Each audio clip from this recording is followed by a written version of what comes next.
Hello everyone, welcome in my class. मैं बीना आज आपके साथ हूँ स्ट्रेस मैनेजमेंट टेक्निक की अगली व्याख्या के साथ। बच्चों, कल के क्लास में मैंने आपको बताया था कॉग्निटिव बिहेवियरल टेक्निक और उसके फर्स्ट स्टेज की मैंने व्याख्या की थी। Today I am going to discuss about second stage of cognitive behavioural technique. So let's come to the point.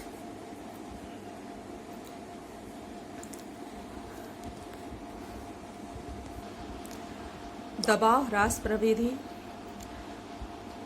की जो दूसरी अवस्था होती है में रोगी या व्यक्ति समायोजित आत्मकथनों को सीखता है और दबाव उत्पन्न करने वाली काल्पनिक परिस्थिति में उसका अभ्यास करता है।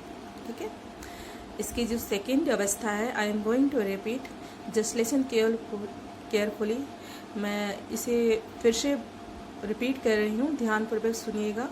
दबाव ह्रास प्रवृत्ति जो दूसरी अवस्था होती है में रोगी या व्यक्ति समायोजित आत्मकथनों को सीखता है और दबाव उत्पन्न करने वाली काल्पनिक परिस्थिति में उसका अभ्यास करता है।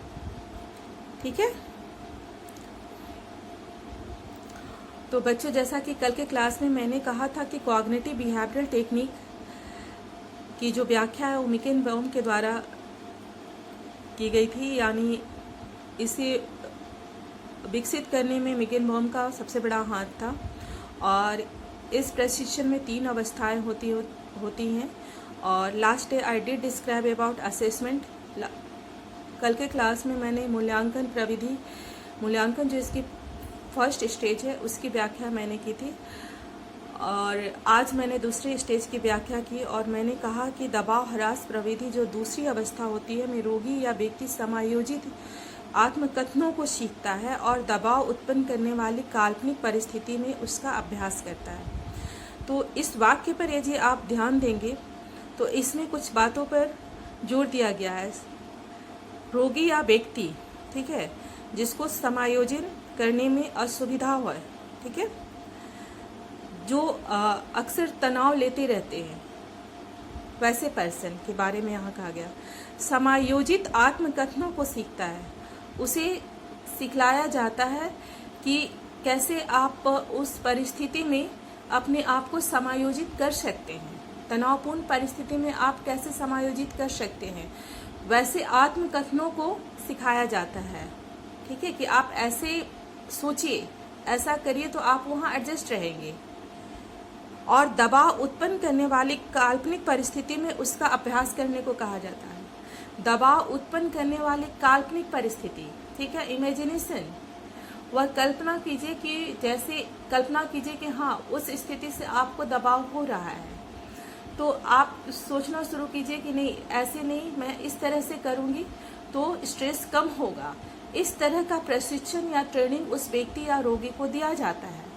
ठीक है, तो यहाँ 3 मुख्य बातें हुई। पहला कि वैसे पर्सन, ठीक है, जिनका समायोजन अच्छे पूर्वक नहीं हो पा रहा है, तनावपूर्ण परिस्थिति के कारण वो ज़्यादा तनाव लेते हैं। ठीक है, और दूसरा, उसमें समायोजित आत्मकथनों को सिखाया जाता है। और तीसरा, वह कल्पना की जाती है कि हाँ, वो वैसी परिस्थिति यदि उत्पन्न होगी तो हम इस तरह से व्यवहार करेंगे तो दबाव कम होगा।